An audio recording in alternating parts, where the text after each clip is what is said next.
Hey guys, welcome back. This is the Picks and Predictions Show, college basketball, March 5th, 2025. I hope yesterday was good for you guys.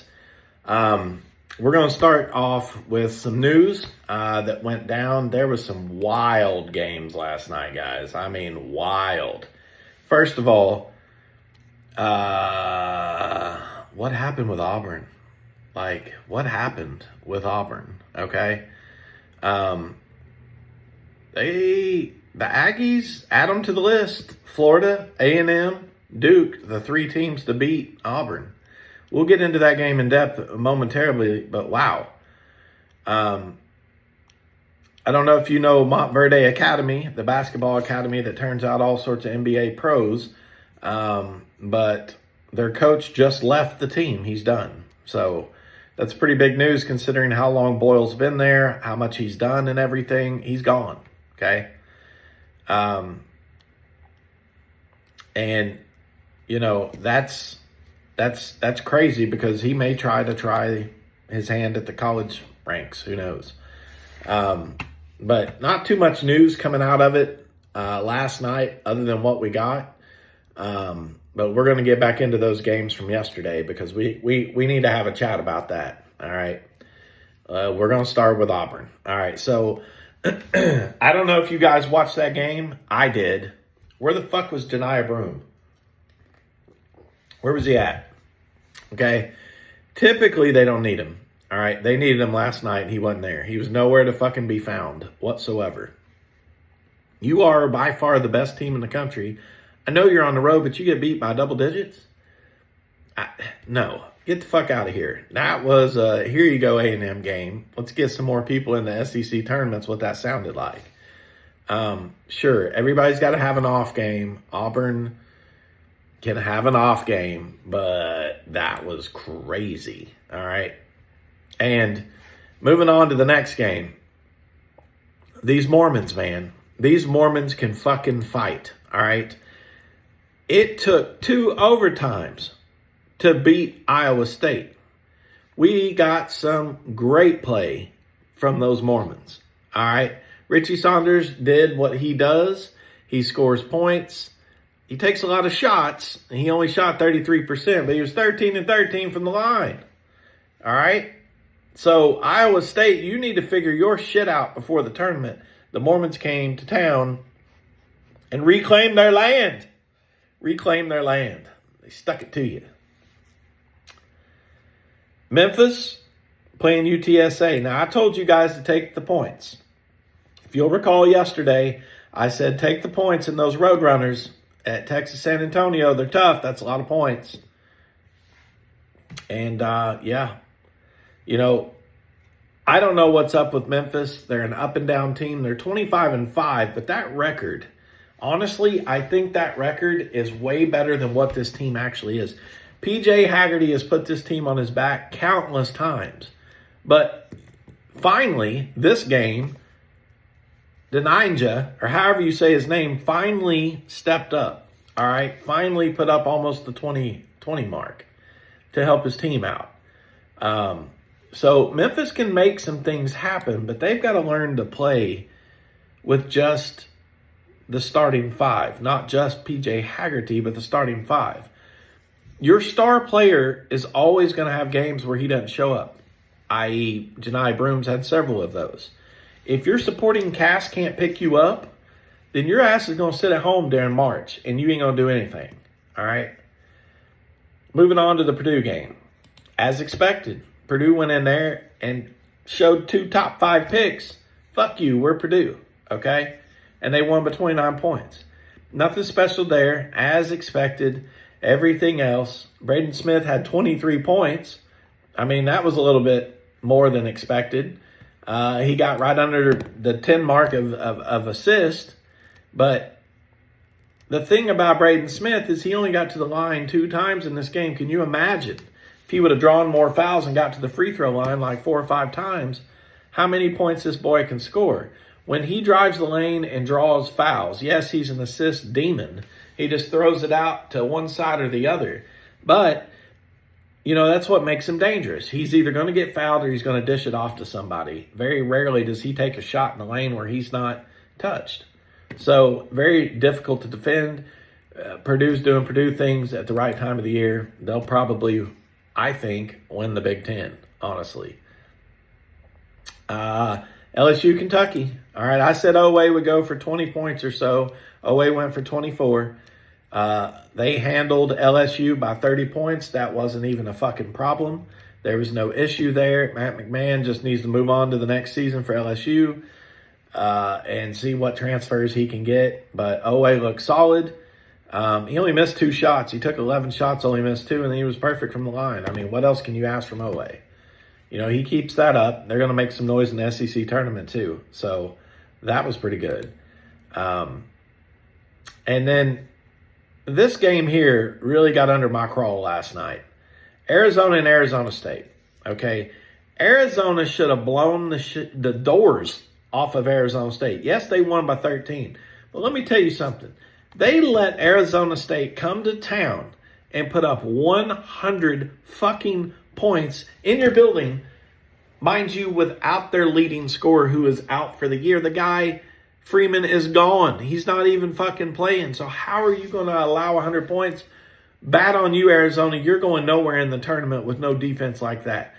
All right, that's fucking horrible, and you can't be doing that shit.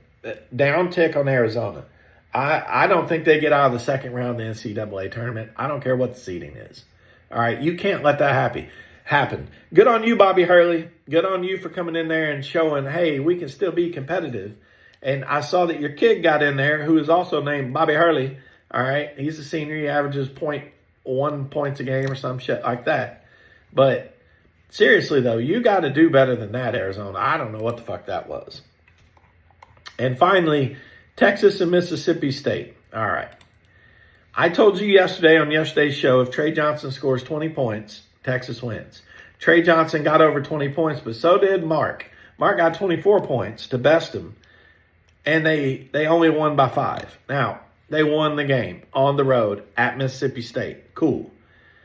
But when 2 of your players are getting 50 of your 87 points, and you only win by 5, what the fuck is that? Texas, you better do some soul searching. You better do some soul searching. That's all I got. You've got to do some damn soul searching here. All right. So let's move to today's games. We'll move to today's games. Take a look.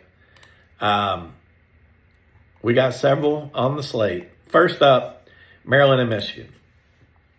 This game is going to be an amazing game. I don't often say bet the over, but bet the over here. Take the over. All right. In fact, I may not even say it the rest of the year, but the over is definitely the play in this game. All right. Also, Michigan's only a 1.5 point favorite at home. That's silly. That's almost a slap in the face. So, Michigan with Vladdy Golden, Danny Wolf, those big trees they got. They're going to go in there and they're going to beat the crab trio that is Queen, Reese, and Gillespie. They're gonna tear them up. Probably win by 6 to 8 points, somewhere in there. Michigan's the best bet of the day, as far as I'm concerned. This is the best bet of the day.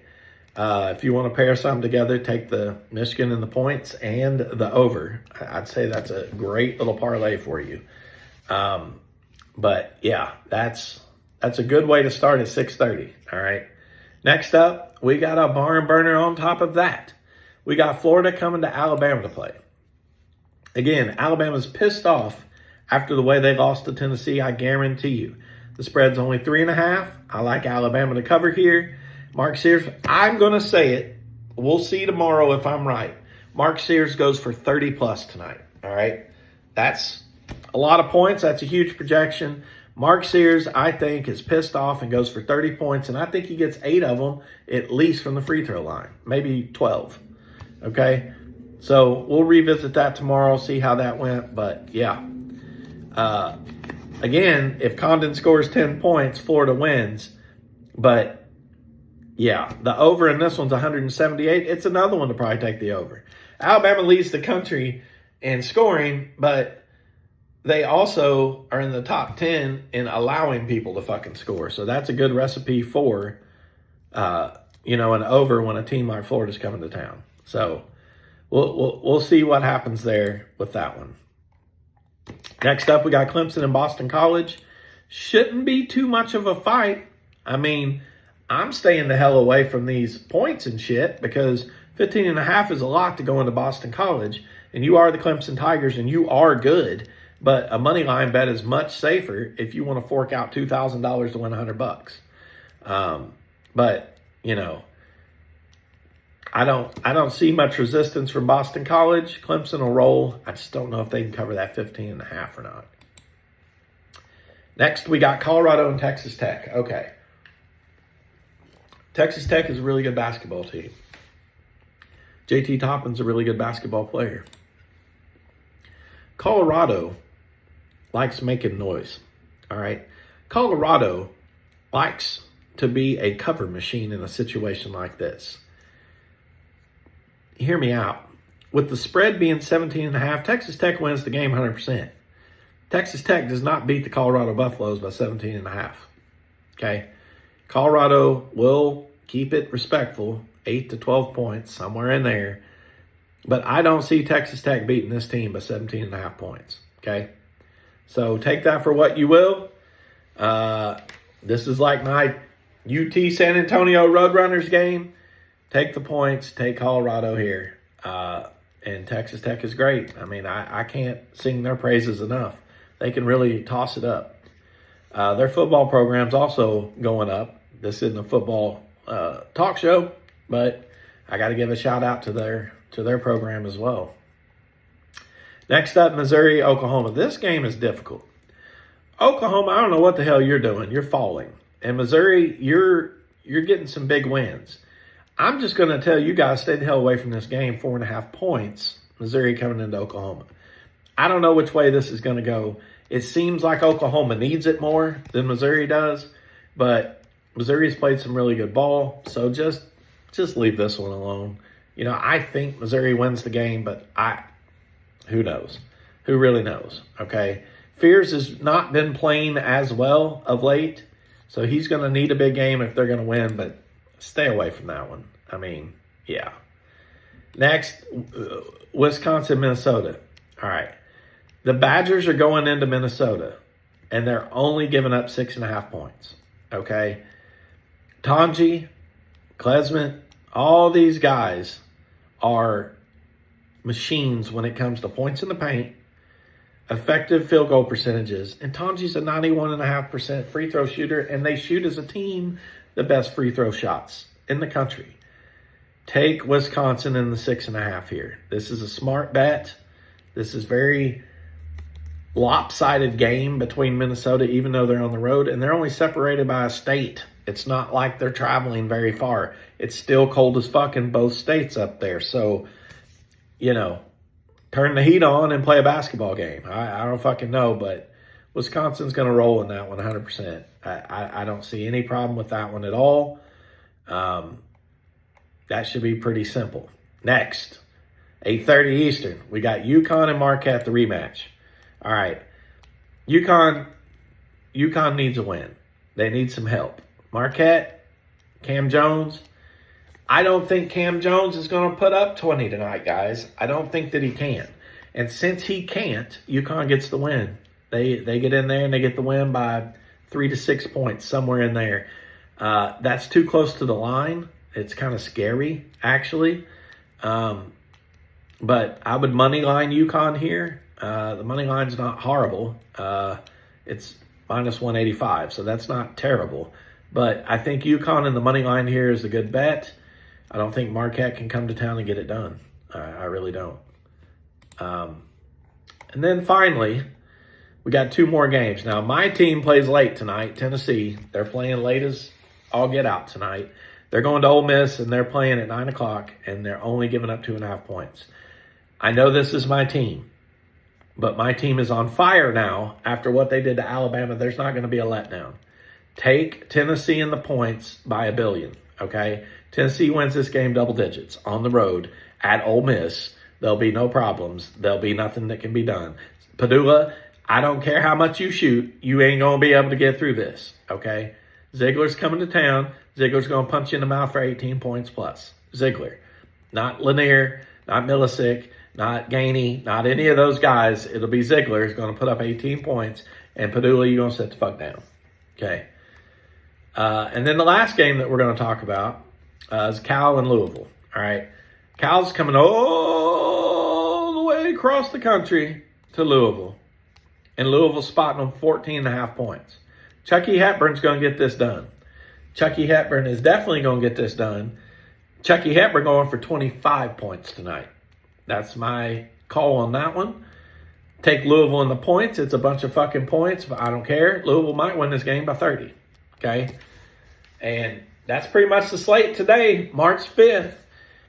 Love it or hate it. That's what I got for you guys. Like, subscribe, send me questions. Tell me to fuck myself. Tell me you love me. Tell me whatever you want, but just tell me something. And we'll see you guys tomorrow. Good luck with all your bets. Good luck with your viewing.